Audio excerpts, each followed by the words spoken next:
1 अप्रैल 2016 को जब यह बंद किया गया दारू को सरकार के द्वारा, तो अब से लगभग अभी 7-8 साल हो गया दारू का बंद हुआ। लेकिन अगर लोगों को बात मैं कहूँ तो 5.5 लाख लोगों पर FIR हो चुका है शराब के बारे में, और 6.5 है। जिस प्रकार से प्रधानमंत्री अपने देश को संभाल सकते हैं, सुधार सकते हैं, जिस प्रकार मुख्यमंत्री अपने राज्य को सुधार सकते हैं, विधायक सांसद अपने जिला को संभाल सकते हैं, उसी प्रकार से अपने मुखिया, अपने पंचायत के जो मुखिया हैं, वो अगर चाहे तो हम लोग पंचायत को भी सुधार सकते हैं। पहले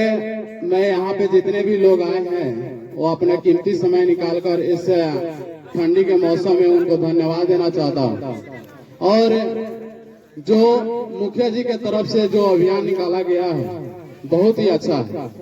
क्योंकि जब हम शराब सेवन करके जब हम घर में इन करते हैं तो उसका बहुत बड़ा प्रभाव पड़ता है बच्चे पर। क्योंकि जब गार्जियन होकर, अपने घर का पेरेंट्स होकर जब हम दारू सेवन करके घर में इन करते हैं तो वो जरूर बच्चा देखता है और ये भी बात सोचता है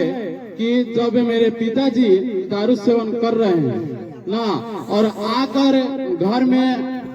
माँ को गाली देना, अपने बच्चे को गाली देना, ये कहीं ना कहीं गलत प्रभाव पड़ता है बच्चे पर। इसलिए आप लोग से निवेदन भी है और आग्रह भी है कि दारू को छोड़ना बहुत जरूरी है। क्योंकि दारू जिस प्रकार से हम लोग सेवन करते हैं और शरीर को धीरे धीरे वह नष्ट करते जाता है, और आने वाला समय में जिस प्रकार से सरकार इस दारू को बिहार में बैन किया है, 1 अप्रैल 2016 को जब यह बंद किया गया दारू को सरकार के द्वारा,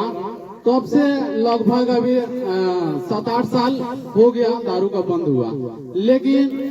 अगर लोगों को बात मैं कहूँ तो 5.5 लाख लोगों पर FIR हो चुका है शराब के बारे में, और 6.5 लाख लोग गिरफ्तार हो चुके हैं। अगर कोई गरीब लोग अगर इसमें गिरफ्तार हो जाते हैं तो उनका बेल कराना और वह अपने घर को चलाना बहुत बड़ा जिम्मेवारी हो जाता है। और एक घर में कमाने वाले गार्जियन है और बच्चे हैं 3, 4, 5, अगर वह गिरफ्तार हो जाते हैं तो उनके घर में भी बहुत कठिनाइयों का सामना करना पड़ सकता है। इसलिए जो अभियान मुखिया जी के तरफ से चलाया गया है, तो हम का शादी होता है उसमें जब हम लोग जाते हैं तो जो खाना खाते हैं, खाने से ज्यादा हम लोग रखवा लेते हैं भोजन करने के लिए, लेकिन उसको हम लोग खा नहीं पाते हैं, जिसके कारण से वह बर्बाद हो जाती है। और एक बात आप लोग सोचिएगा कि जब हम किसी के घर में या शादी होता है, जब हम लोग भोजन करने जाते हैं तो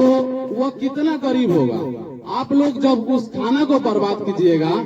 वो खाना हम लोग बर्बाद किए और वो खाना किसी दूसरे व्यक्ति को नहीं मिलेगा, तो क्या कहेगा, हम उस फलाना सनी के घर में गए थे, उनके बेटी के शादी में गए थे, लेकिन हमको खाना खाने को नहीं मिला। तो जो आप अन्न बर्बाद किए, जो आप अन्न बर्बाद मिला। इसलिए आपसे निवेदन भी होगा, नर्म निवेदन करना चाहूंगा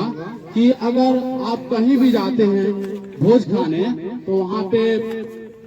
जितना इच्छुक हैं उतना ही अपने थाली में, प्लेट पर भोजन रखवाएं। और मुखिया जी की तरफ से जो अभियान चलाया गया है बहुत ही अच्छा है,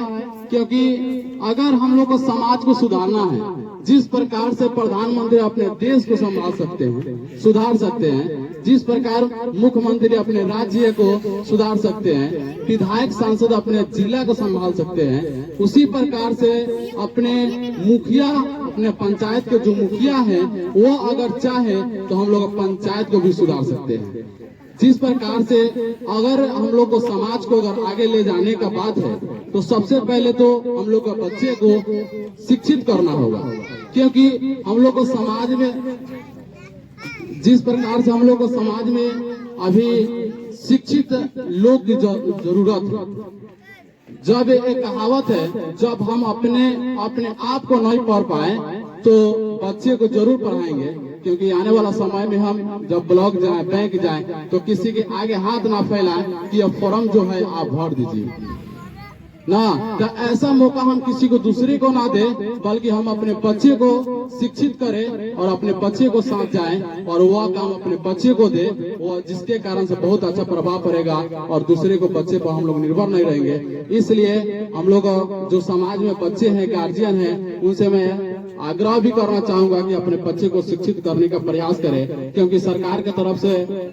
बहुत ही अच्छी बीपीएससी के द्वारा टीचर की वैकेंसी निकाली जा रही है और उनके द्वारा स्कूल में शिक्षक आ रहे हैं, बहुत ही अच्छा शिक्षक दे रहे हैं। जैसे कि मुखिया जी बताएं कि अगर आपके बच्चे का होमवर्क नहीं मिलता है तो आप लोग जाकर स्कूल में पूछ सकते हैं, क्योंकि आप जो शिक्षक हैं उनको सरकार तनख्वाह दे रही है, रुपया दे रही है, इसलिए आप लोग का फर्ज है वो स्कूल में जाकर उस शिक्षक से पूछना, क्योंकि मेरा बच्चा कल आया था होमवर्क क्यों नहीं मिला, होमवर्क जो दिए थे जो मेरा बच्चा बना कर लाया वो सही क्यों नहीं हुआ। क्योंकि जब हम लोग टैक्स देते हैं सरकार को, उसी टैक्स से उनको महीना मिलता है।